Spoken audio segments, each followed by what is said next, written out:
We have given a strong punch to our enemy. Bharat নিয়ন্ত্রিত কাশ্মীরের পর্যটন স্পট পেহেলগামে সন্ত্রাসী আক্রমণের জেরে ভারত পাকিস্তানের হামলা পাল্টা হামলা রূপ পায় যুদ্ধ পরিস্থিতিতে। তবে 4 দিনের সেই উত্তেজনা এখন শান্ত, রয়ে গেছে এর প্রভাব। দুই দেশই সীমান্তে রয়েছে উচ্চ সতর্কতায়। অবশ্য এরই মধ্যে নিজের প্রতিরক্ষা ব্যবস্থা আরও ঢেলে সাজাতে নজর দিয়েছে ভারত। এসব সরঞ্জাম ও প্রতিরক্ষা ব্যবস্থায় প্রযুক্তি নির্ভরতা বাড়াতে চায় দেশটি।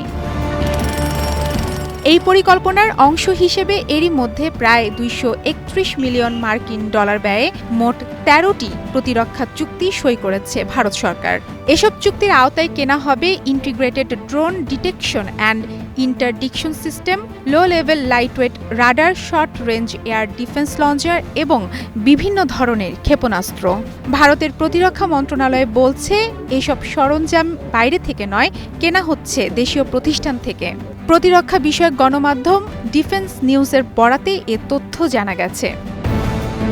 বিশেষজ্ঞদের মতে এসব প্রযুক্তি সীমান্ত প্রতিরক্ষায়, বিশেষ করে ড্রোন ও আকাশপথে অন্যান্য হুমকির মোকাবেলায় অত্যন্ত কার্যকর। ভারত নিয়ন্ত্রিত কাশ্মীরে গত 22 এপ্রিল সন্ত্রাসী হামলা হয়। এতে প্রাণ হারান 26 জন।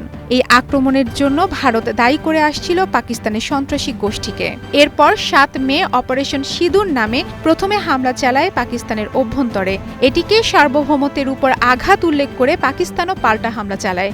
10 মে থামে এই যুদ্ধ পরিস্থিতি। ওই 4 দিনে ভারতের ড্রোন হামলা চালায় পাকিস্তান। ভারতের একটি যুদ্ধবিমানও ভূপাতিত করে।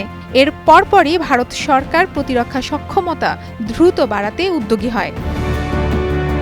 অবশ্য উত্তেজনা থামলেও সম্প্রতি ভারতে অস্ত্র বহনকারী একাধিক ড্রোন আটক করেছে ভারত, যা ভারতীয় নিরাপত্তার জন্য বড় সতর্কতা হিসেবে দেখা হচ্ছে।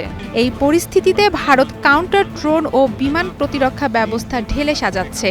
দেশটির প্রতিরক্ষা মন্ত্রণালয় জানিয়েছে, এর মাধ্যমে সেনাবাহিনীর দ্রুত প্রযুক্তিগত সহায়তা পাওয়ার পাশাপাশি সীমান্তে সেনাদের সুরক্ষা নিশ্চিত হবে। মারফুয়াতুন নুর রুচি, স্টার নিউজ।